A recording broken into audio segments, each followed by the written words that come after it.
Interrogative पाया गया तो क्या लगा देना है, अफर्मेटिव पाया गया तो बाकी कोई नहीं। मैनी का कोई मैटर नहीं है, यदि वो काउंटेबल है तो चाहे वो नेगेटिव हो, इंटरोगेटिव हो, अफर्मेटिव हो, मैनी ही आएगा। हिंदी में क्या बोलेंगे उसको अपन? इंटरोगेटिव प्रश्नवाचक, नेगेटिव और अफर्मेटिव ठीक है। तो many, much, a lot of, clear. लेकिन जब अ लिटिल और अ फ्यू की बात आ रही है तो इस पे कोई मामला नहीं है। अ लिटिल आपने क्या बोल रहे हैं, अनकाउंटेबल। अ फ्यू क्या बोल रहे हैं आप लोग, काउंटेबल। तो अ फ्यू जो है सिर्फ और सिर्फ काउंटेबल बनेगा, अ लिटिल बनेगा अनकाउंटेबल। फिर वो चाहे नेगेटिव हो जाए, अफर्मेटिव हो जाए, इंटरोगेटिव हो जाए, डजंट मैटर। ठीक, ये भी फाइनल है। एक चीज जो सबसे ज्यादा 10th और 12th वालों को उलझा देते हैं, वो देते हैं आपको नेगेटिव वाले एग्जांपल, अ लिटिल के, मैनी के, मच के, वो डाल देते हैं बीच में मनी। और मनी सभी लोग सोचते हैं कि मनी क्या होती है, काउंटेबल। ये बिल्कुल गलत है। मनी अनकाउंटेबल की लिस्ट में ही जाएगी। मनी कभी मैनी नहीं हो सकता, मनी कभी अफ्यू भी नहीं हो सकता। तो मनी क्या होगा, मच भी हो सकता है, अ लॉट ऑफ भी हो सकता है और अ लिटिल भी हो सकता है। ठीक है, मनी अनकाउंटेबल है, इसको याद रखिए। हर बार एक एग्जांपल मनी से रिलेटेड आता ही है और उसमें सब लोग गड़बड़ कर देते हैं कि मनी तो हम गिन सकते हैं, पैसे तो हम गिन सकते हैं। नहीं, पैसे आप नहीं गिन सकते। ठीक, आप नोट गिनते हैं, मनी नहीं गिनते हैं। ठीक है, हो गया, ओके। वैसे सम और एनी की बात हम लोगों ने करी थी, क्या याद रखना था उसपे? सिंगल लाइन पे, एक लाइन में बता दो। सुन,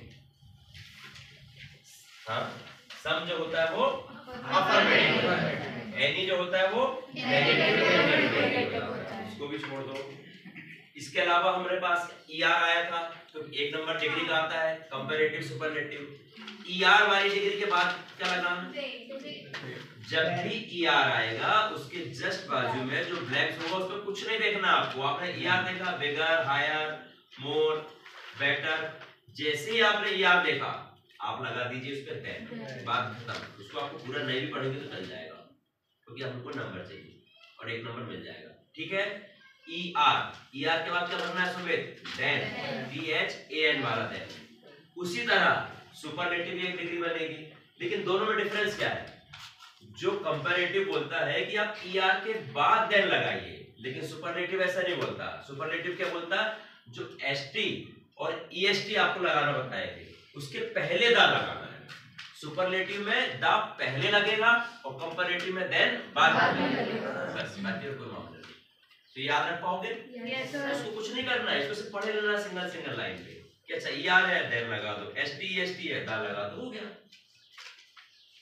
ठीक है, चलिए ए एन दा में आए थे हम थोड़ा सा। एनडीए के पहले क्या भरोगे? ए एन या दा। मान लो मैंने लिखा है एनडीए, क्या भरना है? ए भरोगे, एन भरोगे, दा भरोगे।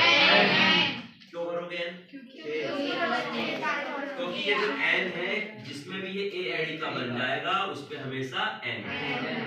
और ये जैसे मान लो ये आया B A, B dot A, तो अब क्या भरोगे? ए भरोगे। क्यों भरोगे? क्योंकि ये बी को लिखने में मेरा ये ए एडी का बनना जरूरी है, तभी आप एन भर पाओगे।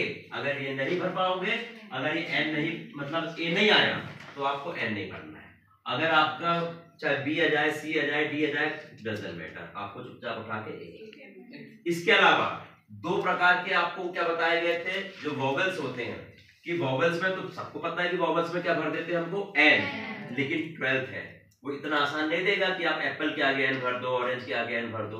वो आपको वोवेल देगा और एन भी नहीं आएगा। उसके लिए क्या शर्त है? यू।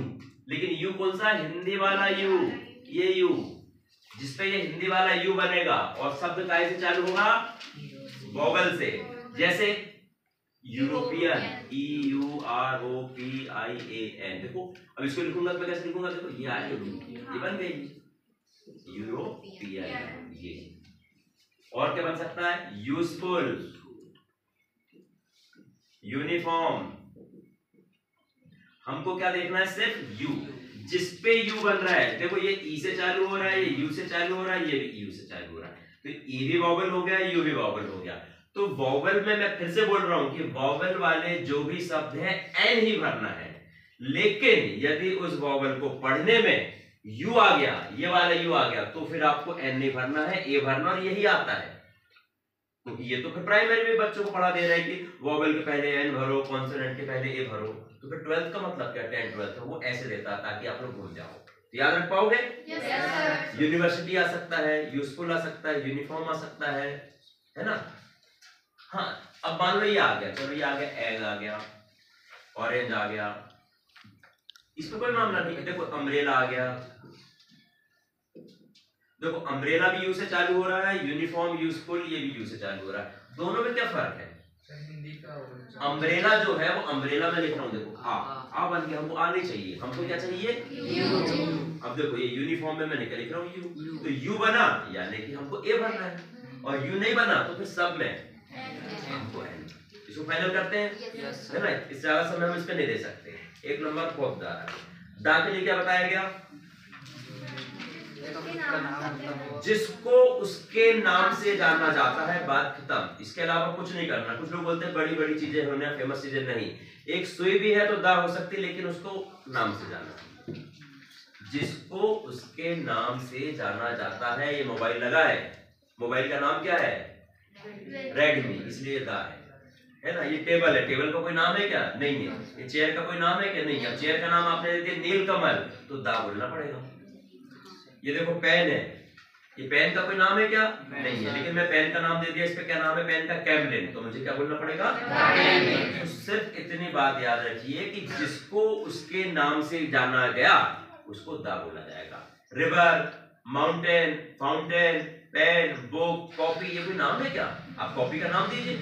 हवा महल कॉपी आती है, आप दा बोल सकते हैं आप उसको। रिवर, आपने पेंच रिवर बोले, आप उसको दा बोल सकते हैं।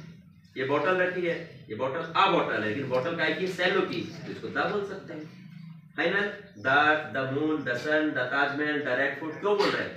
रेड फोर्ट नाम है, ताजमहल नाम है, इंडिया गेट नाम है। तो जिसको उसके नाम से जाना जाता है वो दा होता है, जिसको नाम से नहीं जान रहा है वो कभी दा नहीं होता। इसको बात खत्म करो। चलिए इसको भी छोड़ देते हैं। हो गया ना, ये सब कल हो चुका था।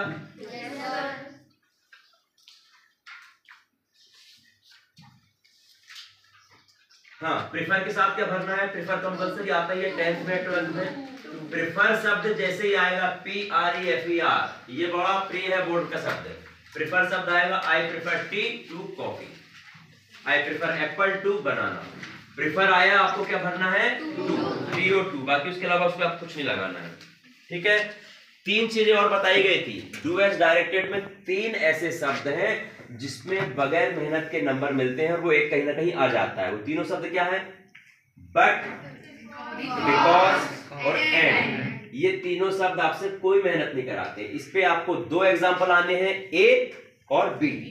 1 या 2 से भी आ सकते हैं, ए और बी से भी आ सकते हैं। तो दोनों को कनेक्ट करना है, बीच में लगा देना। बट बोलेगा बट लगा दो, बिकॉज बोलेगा बिकॉज लगा दो, एंड बोलेगा एंड लगा दो, है ना। तो इस पे ज्यादा दिमाग नहीं चलाना अपने को।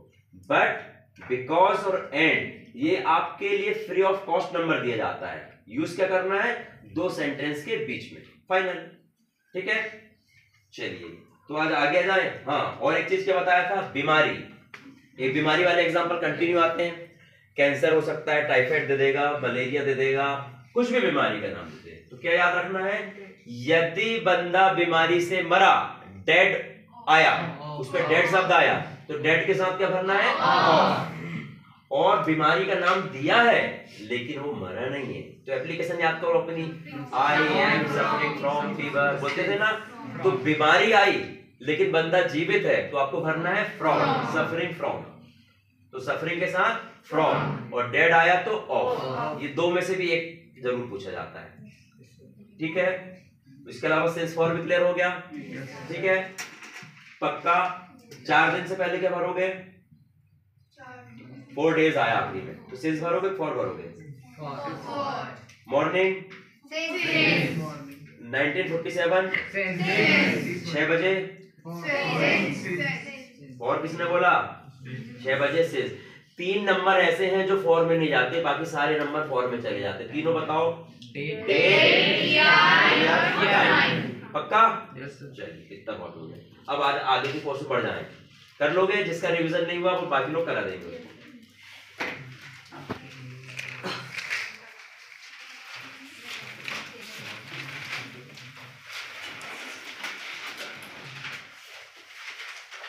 चलिए तो आज देखो आज सिग्नल शब्द वाला काम नहीं चलेगा, आज यूएस डायरेक्ट में सॉल्व करना पड़ेगा, है ना, क्योंकि आपको एक एस सुन एस और से नो सुनर कंपलसरी आता है, सो दैट्स ए डू और टू कंपलसरी आता है। तो पहले ये दो चीजें कवर करेंगे, बहुत सिंपल है, आपको ध्यान देना।